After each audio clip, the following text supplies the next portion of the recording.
नमस्कार दोस्तों। आज हम एक अद्भुत यात्रा पर चलने वाले हैं।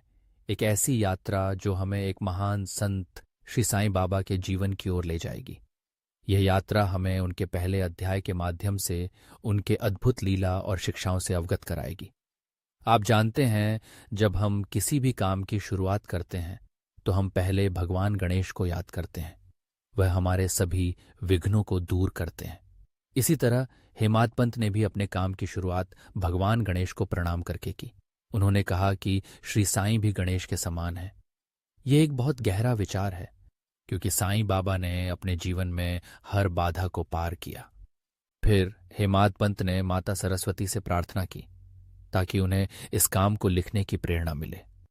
उन्होंने कहा कि श्री साईं माता सरस्वती के साथ एक हैं। ये हमें यह सिखाता है कि ज्ञान और सच्चाई की खोज में हमें हमेशा ईश्वर की सहायता लेनी चाहिए।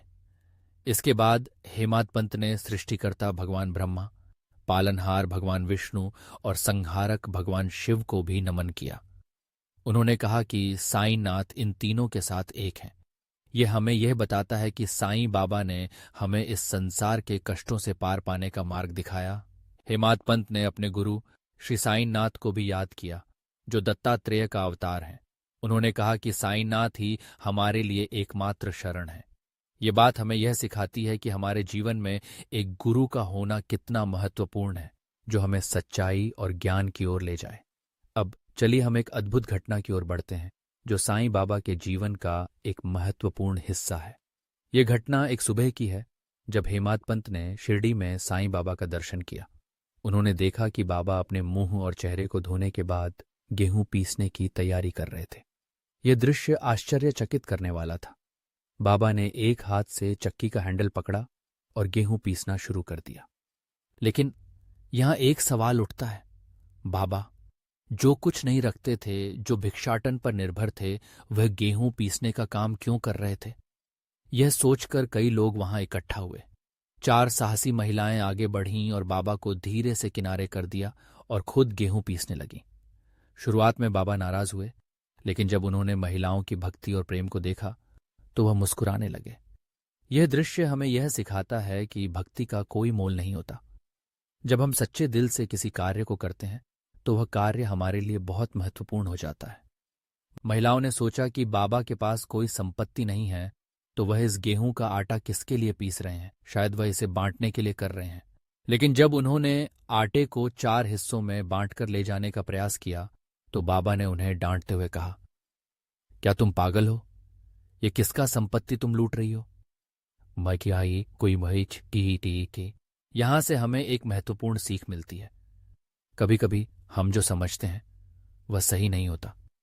बाबा ने बताया कि यह गेहूं नहीं बल्कि गांव में फैल रहे कोलेरा को पीसने का काम था। यह घटना इस बात का प्रमाण है कि साईं बाबा केवल एक संत नहीं बल्कि एक सच्चे हीलर थे।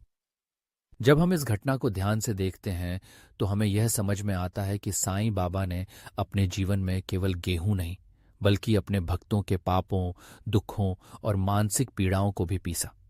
उनकी चक्की में कर्म और भक्ति के 2 पत्थर थे। ज्ञान का हैंडल था, जो हमें यह सिखाता है कि आत्मज्ञान प्राप्त करने के लिए पहले अपने अंदर की सभी नकारात्मकताओं को पीसना जरूरी है। यहाँ एक और कहानी है जो हमें याद दिलाती है कि कैसे कबीर ने एक महिला को अनाज पीसते हुए देखकर कहा था कि वह इस संसार के दुखों में पीसने जैसा महसूस कर रहा है। इस पर उनके गुरु ने कहा कि ज्ञान के हैंडल को पकड़ो और अपने अंदर की ओर मुड़ो। तो दोस्तों, इस अद्भुत यात्रा में हम साईं बाबा की शिक्षाओं को समझते हैं और यह सीखते हैं कि भक्ति, ज्ञान और कर्म का सही संतुलन कैसे हमारे जीवन को बदल सकता है। साईं बाबा की यह लीला हमें सिखाती है कि हमें अपने कष्टों को समझकर उन्हें दूर करने का प्रयास करना चाहिए। आइए हम सभी मिलकर साईं बाबा को प्रणाम करें और उनके आशीर्वाद से अपने जीवन में सुख और शांति की खोज करें। जय साईं राम।